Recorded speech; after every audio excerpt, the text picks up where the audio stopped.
খবরদার কেউ ভিডিওটি উপরে ধাক্কা দিবেন না, দেখবেন আপনার কপাল খুলে যাবে। আজকে পড়া লাগবে না, শুধু আপনি শুনবেন, কারণ আমি সই শুদ্ধ করে সূরা ইখলাস 3 বার পাঠ করব, আর আপনি শুনলেই আপনার আমলনামায় 1 খতম কোরআনের সওয়াব উঠে যাবে।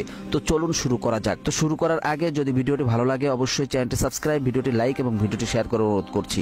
তো চলুন শুনে আসি 3 বার। বিসমিল্লাহির রহমানির রহিম।